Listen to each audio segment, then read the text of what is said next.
Ce qui est très frappant aujourd'hui, c'est l'effacement relatif de l'État au profit de ces institutions de gestion des corps, qui sont les savoirs des chercheurs en médecine, en biologie, en génétique, mais aussi des économistes qui ont le pouvoir. Matryoshka.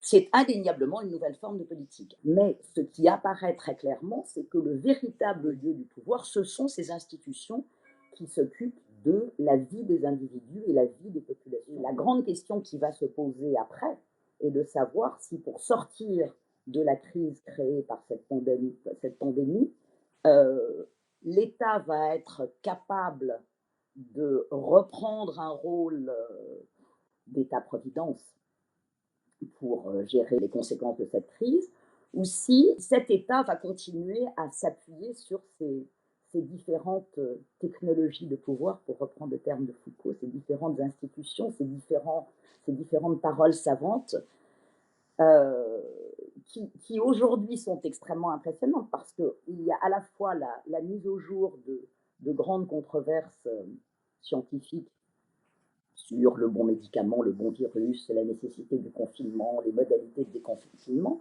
Mais quelles que soient ces controverses et quelles que soient les incertitudes qui sont celles des médecins aujourd'hui, la parole experte des médecins, des économistes, des producteurs de statistiques reste la vérité, reste la parole centrale sur laquelle s'appuie le gouvernement pour essayer de gérer cette crise. Matryoshka. Il faut toujours relire Foucault, c'est un principe de base. Mais le Foucault qui moi, m'intéresse en ce moment, c'est le Foucault qui a théorisé ce qu'il appelle le biopouvoir ou la biopolitique. Il y a toujours ce lien entre savoir et pouvoir chez Foucault. Et on est aujourd'hui dans une situation où il y a évidemment une tension entre la liberté des individus dans une société démocratique, qui cherche à être soignée, mais qui se pense comme unique, et la nécessité de se confiner pour préserver la population comme une entité globale. Les savoirs experts conduisent le gouvernement à ne prendre aucune décision, qu'il s'agisse de décisions globales sans s'appuyer sur le conseil scientifique pour leur faire intérioriser des normes d'hygiène, les gestes barrières, la nécessité de rester confiné, etc.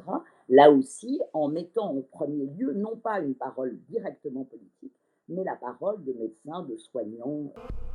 Matryoshka. C'est une première dans la mesure où la plupart des grandes crises depuis 3 siècles se sont déclenchées dans la sphère de la finance.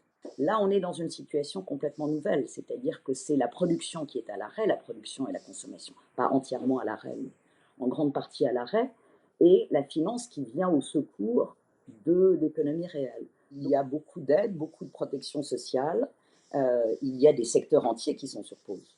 Mais l'économie en tant que telle n'est pas sur pause, elle est en sous-régime indéniablement. Donc on a plutôt le sentiment que cette crise, comme toutes les crises, accentue un certain nombre de phénomènes qui préexistaient. Et à cet égard, je ne pense pas que cette injection massive de liquidités proposée par la Banque centrale européenne est indéniablement nécessaire, mais il va falloir du temps pour reconstruire un système de recherche, un système hospitalier, un système de production qui répondent aux fragilités et aux faiblesses qui se révèlent aujourd'hui. Matryoshka.